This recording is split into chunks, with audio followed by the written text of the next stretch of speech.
Everything's lining up for the Heat to land Giannis Antetokounmpo. Of course, there's the team's talent and the money. And what was up with another pro athlete, Nick Kyrgios, saying this recently? What'd he say? Oh, I was just asking a bunch of questions. I just asked him straight away if he was going to go join Miami, and then he had a massive smile on his face, so maybe that could be brewing, but... This video explains what Miami did this offseason to prepare for the Greek Freak. Hey, it's Casey. Welcome to AM Hoops. Hit subscribe as we push for 100K by January 1st. It looks like we'll be about 5,000 short unless... some of you who watch these videos that don't subscribe, hit that button. So free agency is just about wrapped up. We're looking ahead to next year's free agency. Of course, the Heat, along with some other teams trying to land Giannis. And Pat Riley only does this level of planning for the best players. The Heat had salary cap space in 2010 to land Chris Bosh and LeBron James by design. Normally, though, Riley goes for right now. They don't tank for high draft picks. The Heat are as good as possible every single year. In fact, Pat Riley recently told ESPN, quote, "You know me, I'm all about right now." So that tells you how good of a chance Miami feels they have to land Giannis. And we'll get to the specific plan that they executed this offseason, but here's why they could be a dynasty.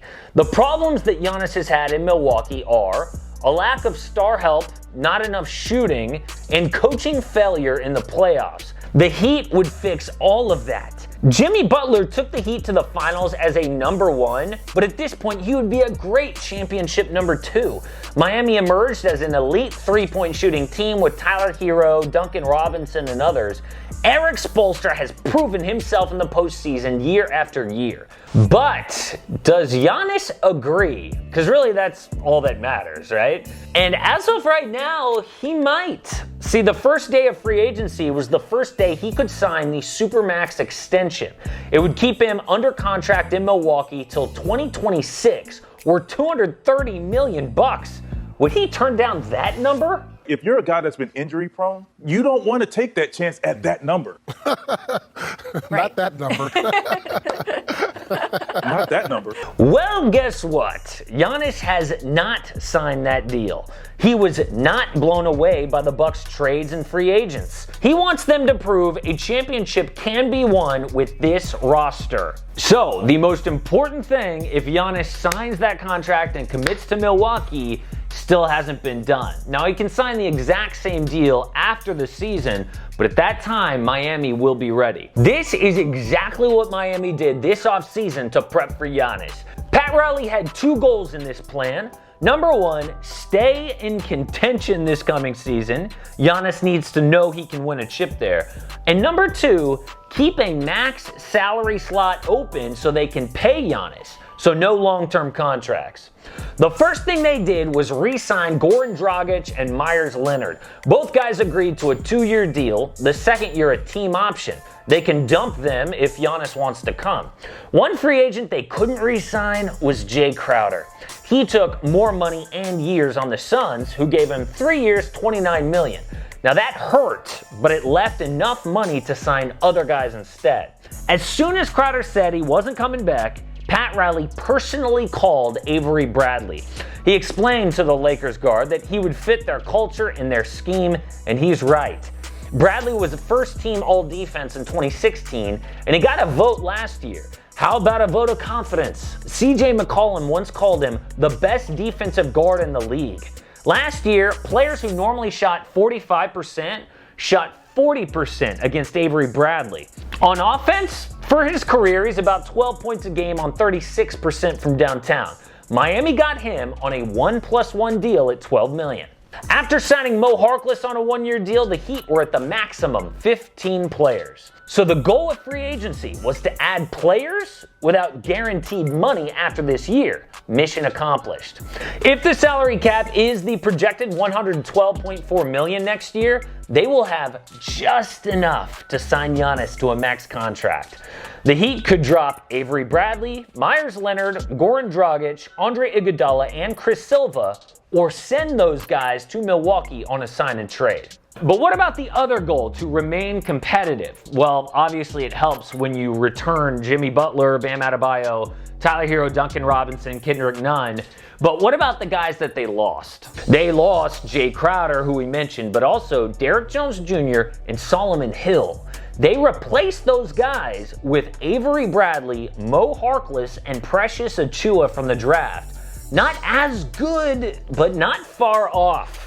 But that is not the end of their offseason. Bam Adebayo can sign a max extension that would kill their 2021 cap space. So far, he hasn't signed it, but making Bam wait is a huge risk. I mean, anything can happen health-wise in that year, and Bam just watched other guys from the 2017 class sign their max deals. Jason Tatum, Donovan Mitchell, even De'Aaron Fox. Obviously, Bam deserves it. They could piss off their best young player by making him wait. I think if Bam demands that deal, they should give it to him. Adebayo was an all-star last year and key to their finals run. If he signs it, sure, it would ruin the cap space, but there are two ways to clear up that space next year. The first way to do that is by trading really good players, including Tyler Hero, for draft picks. But the other way is to do a sign and trade. If Giannis tells the Bucks that he only wants to go to Miami, they could trade Goran Dragic and Andre Iguodala for Giannis. The issue is that's a gamble, but so is putting off Bam's extension. Now, to be clear, if you're a Miami Heat fan, you would love Bam to wait to sign the extension. That's the only way to guarantee you would have Giannis, Jimmy Butler, Bam, and Tyler Hero, Duncan Robinson. But in the real world, it might not work that way. So that was the plan, and they executed it perfectly. And to be honest, I do think the Miami Heat are favorites to land Giannis next offseason. I mean, think about it. They're a title contender, but he wouldn't get the Kevin Durant treatment going to Golden State because the Heat need Giannis to win a chip. They have an amazing culture in a city that players want to live. Yeah, the Mavericks have a chance, and their long-term future looks even brighter with Luka Doncic, but they aren't as deep and ready to win right now as Miami, and they play in the West. The Raptors were gutted in free agency, losing Serge Ibaka and Marc Gasol. And how much of an upgrade is Pascal Siakam over Chris Middleton as the second best player? Then there's the Bucks. They did everything they could this offseason. They overpaid for Drew Holiday. They filled out their bench in free agency. Messing up the Bogdanovich sign and trade hurt, but again, even with Bogdanovich, Chris Middleton is Milwaukee's second best player. That is not good enough to win a title, which Giannis has said is the bottom line. So Miami had a sneaky great free agency. I know they didn't land some super big blockbuster name, but they perfectly laid the plans to do just that next offseason. Support AM Hoops and click subscribe. Don't miss a daily NBA video.